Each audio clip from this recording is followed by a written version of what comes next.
So if you take a look, it gives you all this information, and then the key thing for the equation is that NH3 decomposes to N2 and H2, and it seems like it goes into equilibrium. So you should get something like this. Okay, everybody go with that? Yeah. All right, now, you're not done because what's wrong with this equation? It's unbalanced, so you have to balance it. So the way that you would balance it is you need a 2 in front of NH3 and a 3 in front of H2. If you caught that, great job. Okay, it's kind of tricky to catch. A lot of people just write this equation and just go ice table, but it is important to keep in mind that we need to write a balanced equation. All right. Next, it tells you that equilibrium, the total pressure in the container is 1.5 atm. So we're going to go to equilibrium, so we're probably going to look at an ice table. So I'm going to set up my ice table, but I'm not going to fill anything in yet. But what I am going to fill out is that at equilibrium, all of the gases together, they're going to equal 1.5 atm, the pressure. Okay, and you should know that because if you remember back to Unit 5, Dalton's law of partial pressures tells us the total pressure in a container is the pressure of all the gases put together. Okay, so just keep in mind that when you have total pressure, that means all the partial pressures add up to that. So all three of the equilibrium pressures should add up to 1.5. You guys good with that? Yeah. Okay. So now we got to fill in our ice table. So for our initial, it looks like we don't start with N2 or H2, right? It just tells us you put in NH3. So that means that in the beginning, you're going to have 0 for your two product gases.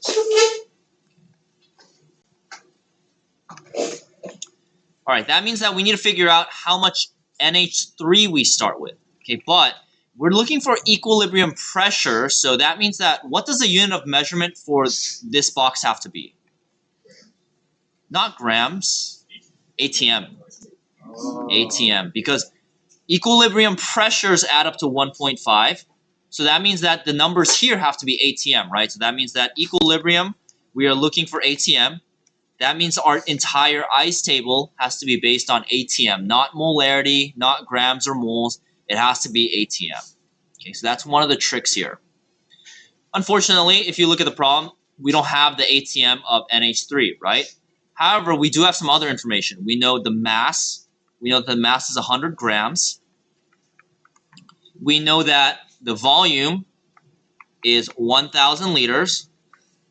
And we know the temperature is 2,000 Kelvin. So just based on what we have here, does anyone remember maybe an equation or something that, yeah, PV equals nRT. We're going to need to use the ideal gas law. Okay, and so you will have the AP equation sheet with you on your test, so don't need to memorize that, but you do need to identify, hey, I probably need PV equals nRT here. So out of these variables, which one are we looking for?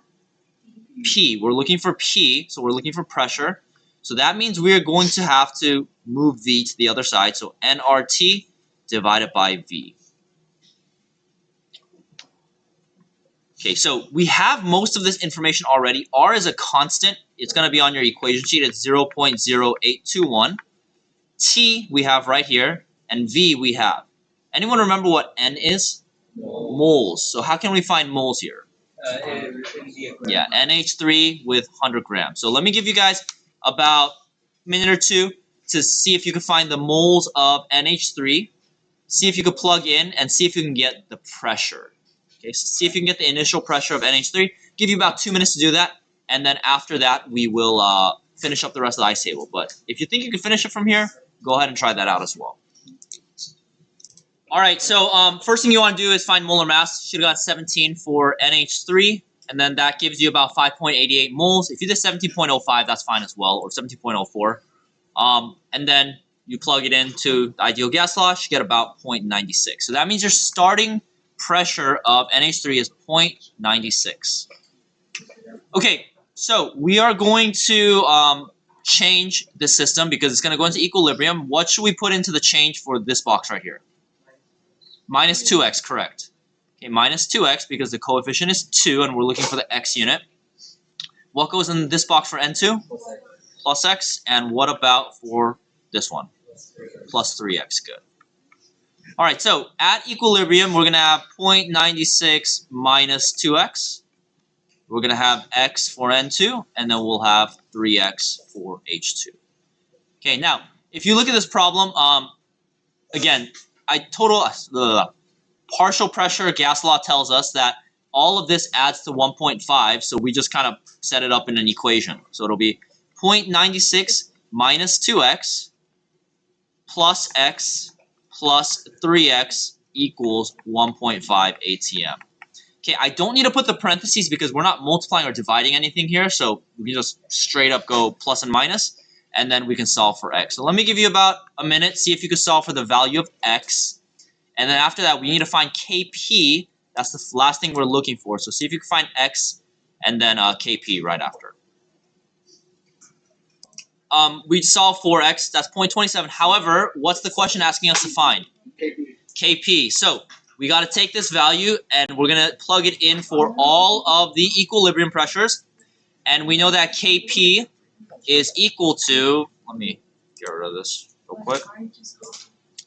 Kp is equal to the pressure of the product, so the pressure of N2 times the pressure of H2, but what do we have to do to this one?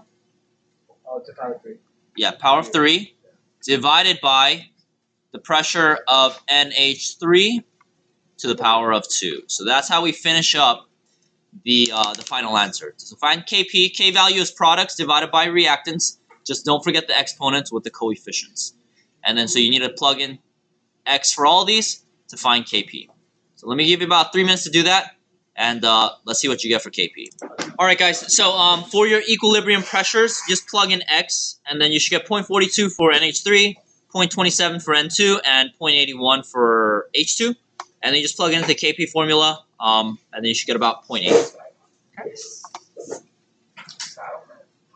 Okay, if you got a different value, even though you plugged in the same numbers, you messed up with your calculator somewhere. So just make sure you're careful about how you use your parentheses and whatnot. Okay? All right, so before we move on, I know this isn't part of the question, but let's analyze this. If Kp is 0.81, where does equilibrium lie, left or right? Left. Left, yeah. Less than 1, equilibrium lies to the left. Whoa.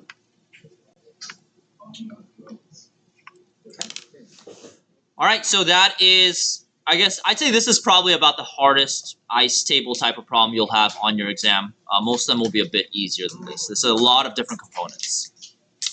All right, last question of the review. This is actually from last year's AP exam.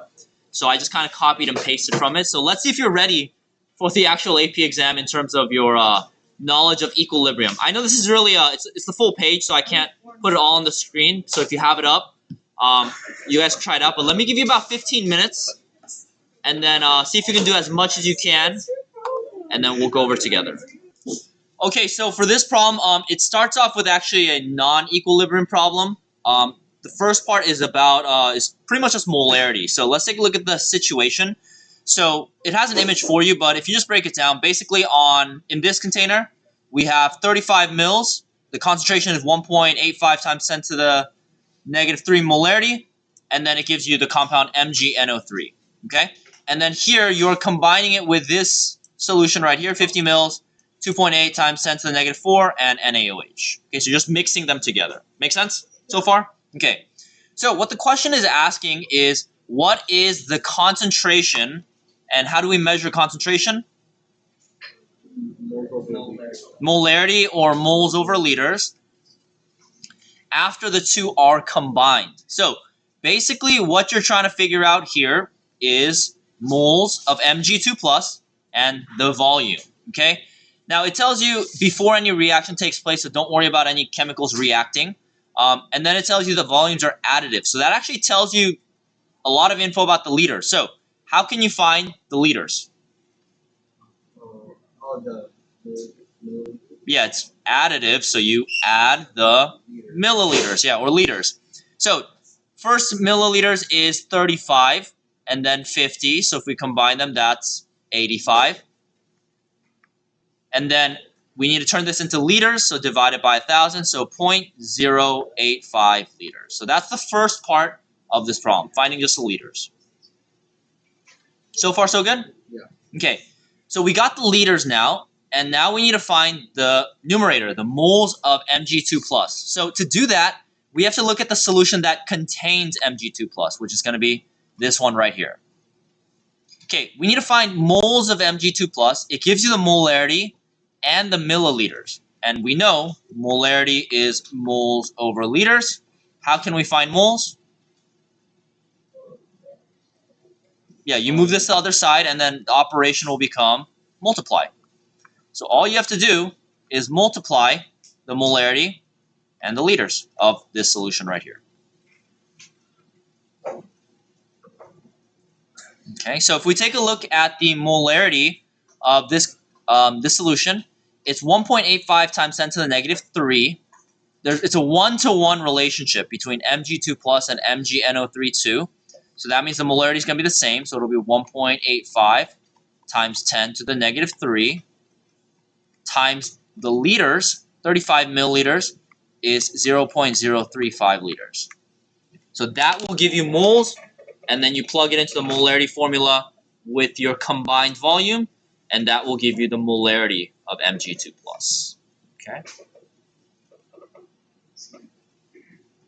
All right, any questions on the setup? You guys okay?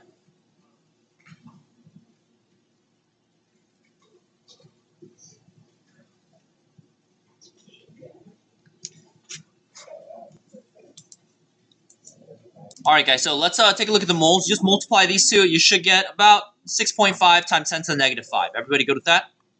Okay, so if this kind of didn't make sense, let me just, let's go into the picture and then let's kind of visualize what happened. The math that you just did, this right here, is just telling you inside of this container, before, like this solution, you had 6.5 times 10 to the negative 5 moles of Mg2+. Okay, so that's what you had. And then you mix it together, and when you mix these two solutions together, you still have 6.5 times 10 to the negative 5 moles, right? So the same Mg2+ that was in here got poured into here, but the only difference now is the size of the solution, right? It's no longer 35, it's 85 milliliters.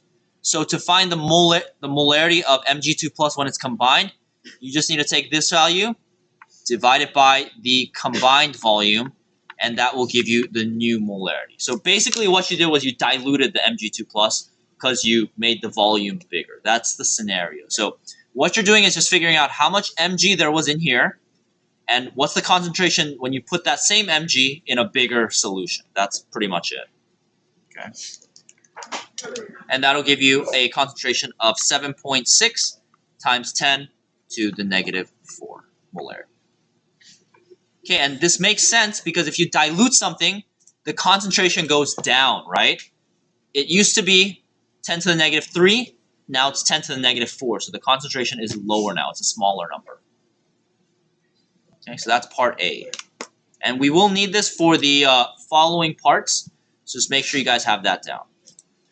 Okay, so if we go to part B, it tells us this information right here. It says magnesium hydroxide goes through this reaction. And so for part 1, first thing you're going to do is you're just going to write the K value for this reaction. Okay, that part should be pretty easy now, so let me give you about 2 minutes. See if you can do part 1. Write the expression for K for this reaction right here. Alright guys, so K value should be pretty easy. It's products over reactants, but if you look at the reactant, it's a solid, right? So you can omit that. So K is going to equal concentration of Mg2+ times OH minus, but what do we got to do to OH minus? Square it, because coefficient is 2.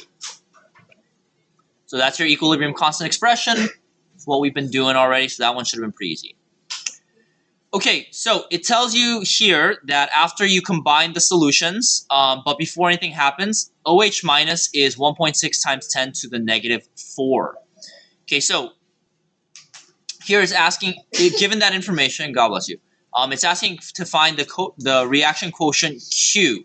So what this is asking us to do is basically figure out what the conditions are before you get to equilibrium. You mixed, let me scroll up a little, you mix these two together, and they haven't reacted yet, but they're going to react. And in order to react, you need to figure out which way equilibrium is going to move. So what we're going to do is we're going to take the concentration of Mg2 plus we found earlier, and then the concentration that we're given for OH minus, and figure out what the Q value is, the ratio. So what was Mg2 plus earlier? 7.6. Yeah, 7.6 times 10 to the negative 4, right?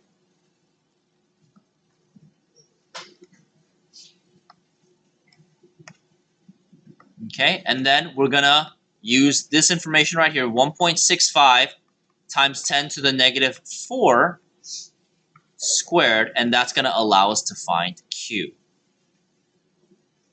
Okay, and if you remember, Q is the ratio when it's not at equilibrium. So here we're not at equilibrium, we just mix them together.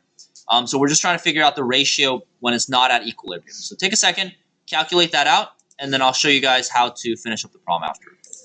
Okay, so Q is 2 times 10 to the negative 11, and this tells us the ratio when we are not at equilibrium. So if you take a look right here, it gives you the K value, so this is what it should be at equilibrium. And this is going to help us solve number 3. But before we do that, let's do a little bit of prep work just to kind of understand the concept and the situation that we're at. If you compare Q and K, which one is bigger, Q or K? Q is bigger, 10 to the 11 versus 10 to the 12, negative 12. All right, so if Q is bigger than K, we need to figure out, is the numerator too big or is the denominator too big? Okay, if a number is bigger than another number, does that mean the numerator is higher or the denominator is higher?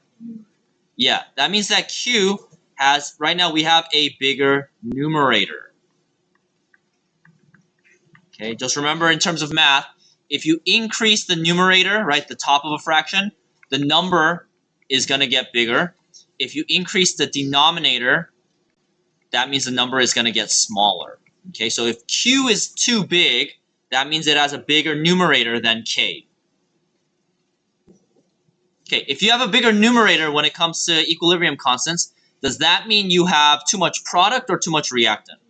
Yeah, we have too much product. Okay, and so if you have too much product, chandelier principle, what's going to happen? It's going to shift left. It's going to make more reactants. Okay, so that's just a general concept, and this will help us figure out number 3. But just make sure you're very comfortable with this logical progression, because it will help you figure out the next part. Okay.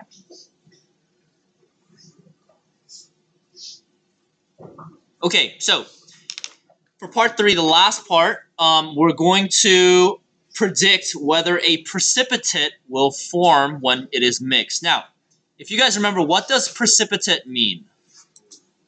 Oof. Yeah, the stuff at the bottom, what state of matter is it? Solids. Yeah, it's the solid that forms in a solution. So, if we take a look at our equation right here, which side has the precipitate? The left side. Okay? Yeah, the reactant side. So it's basically asking, should a solid form in this reaction? Is basically asking, will it shift left? Right? Because it's asking, will a precipitate form? Will it make the solid? And the solid's on the left side. So will this shift left? And we already came up with that answer. Will it shift left? Yes. The answer is yes. And this is your reasoning right here.